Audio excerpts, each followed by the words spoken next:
اہل علم و ادب مجھ سے بہتر جانتے ہیں، اہل ایمان تو اس بات کے عادی ہیں کہ پورے ہفتے میں اتوار کے دن خاص طور سے، میں پھر یاد دلا دوں، جیسے جمعرات کے دن آپ زیارت وارثہ پڑھ لیتے ہیں، ایسے اتوار کے دن مولائے کائنات علی ابن ابی طالب علیہ الصلاۃ والسلام کا دن، اور یہ بات یاد رکھیں کہ مولائے کائنات کے نام سے منسوب دن ہو اور اس دن میں مولا کے چاہنے والے خطائیں کر رہے ہوں، معصیت کر رہے ہوں،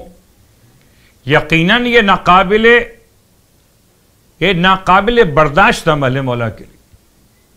اس اعتبار سے ہر اتوار کو یہ سوچ کے گزاری ہے کہ جیسے جمعرات معتبر ہو گئی شب جمعہ مولا حسین کے نام سے، ایسے اتوار معتبر ہے مولائے کائنات علی ابن ابی طالب علیہ السلام کے نام سے۔ تو ایک زیارت تو اتوار کے اعتبار سے کہ جس زیارت کو خود امام زمانہ علیہ السلام نے تعلیم فرمایا ہے، آپ اپنے جد کو سلام کیسے پیش کرتے، میں شاید اور بھی زیارات کی وضاحت کرتا اور دنوں کے نام لے کر بات مکمل کرتا، مگر اپنے عنوان پر رہنے کے لیے اور خاص اتوار کے دن امام زمانہ سے بات کو منسوب کرتے ہوئے کہ زیارت امین اللہ میں ایک عنوان امام زمان کا بھی ہے، تو زیارت امین اللہ کی تلاوت کا شرف بیان کرنے سے پہلے اس زیارت کی تھوڑی سی تاریخ بیان ہو جائے۔ صاحبان علم و ادب کی خدمت میں جملہ عرض کر دوں، ابھی تمہید کی منزل پر کہ امام سید سجاد علیہ السلام اپنے جد کی زیارت کو پہنچے ہیں کوفہ، اور وہاں سے پہنچے غری۔ غری کو ہی آج نجف کے نام سے یاد کیا جاتا، اور امام علیہ السلام نے اپنے جد کو سلام پیش کی۔ پانچویں امام نے اس زیارت کو اپنے بابا سے اس طرح سے روایت کیا کہ میرے بابا نے اپنے جد کو کن الفاظ میں سلام پیش کیا۔ اس زیارت کا نام زیارت امین اللہ اس لیے ہو گیا کہ اس کا پہلا جملہ ہی یہی ہے، السلام علیکہ یا امین اللہ فی ارضہ۔ بعض نسخوں میں ایک ذرا سا اختلاف ہے کہ پہلا جملہ السلام علیکہ یا امیر المومنین، اس کے بعد پھر جملہ آتا ہے السلام علیکہ یا امین اللہ فی ارضہ۔ بہرحال یہ دو روایات کا اپنے مقام پر الفاظ کا اختلاف، لیکن زیارت امین اللہ امام سید سجاد علیہ السلام کا دیا ہوا عظیم الشان تحفہ ہے، جیسے زیارت وارثہ امام جعفر صادق علیہ السلام کا دیا ہوا تحفہ۔ لیکن زیارت امین اللہ کے پڑھنے کی فضیلت بیان کی خود مولا نے، ارشاد فرماتے ہیں پانچویں امام محمد باقر علیہ السلام کہ اگر کوئی انسان مولائے کائنات کے حرم میں یا کسی ایک معصوم کے حرم میں اس زیارت کی تلاوت کرے،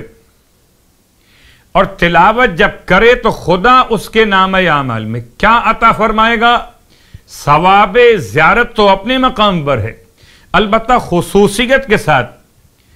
یہ زیارت اس طرح بہترین انداز سے بلند ہو جاتی ہے، نور کے عمدہ ترین پارچوں میں لپیٹی جاتی ہے، اور اس طرح سے کہ سرکار ختم یہ مرتبہ صلی اللہ علیہ وآلہ وسلم کی مہر اس پوری زیارت نامے پر اسے لپیٹا گیا ہو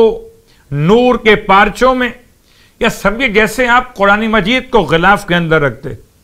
ایسے زیارت امین اللہ کو نور کے غلاف میں لپیٹا جاتا ہے،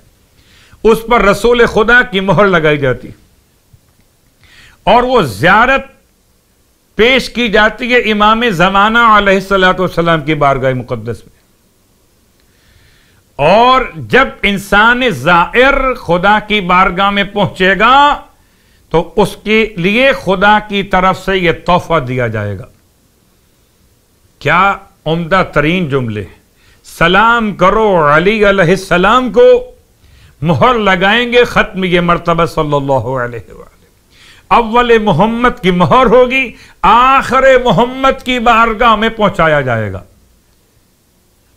اب اتنی اہمیت کے ساتھ اس زیارت کا بیان، اور ہمارے درمیان یاد رکھیے، شاید آپ کے ذہن میں بات آتی ہو کہ یہ تو روزے پر جا کر پڑھنے کے لیے. میں آپ سے پوچھتا ہوں، زیارت وارثہ بھی امام حسین علیہ السلام کے روزے پر جا کر پڑھنے کے لیے، لیکن کیا مومن اپنے گھر میں نہیں پڑھتا؟ کیا مومن اپنے علاقے میں نہیں پڑھتا؟ کیا مومن اپنے تمام تر جہاں جہاں رہتے ہیں وہاں سے امام کو سلام نہیں کرتے؟ اسی انداز سے بالکل جیسے زیارت وارثہ تعلیم تو دی گئی روزے معصوم کے لیے کربلائے معلی، ایسے زیارت امین اللہ تعلیم تو دی گئی روزے معصوم کے لیے، مگر آپ جب چاہیں اور جہاں چاہیں اپنے مولا کو یاد کرنے کا طریقہ اختیار کیجیے. زیارت امین اللہ.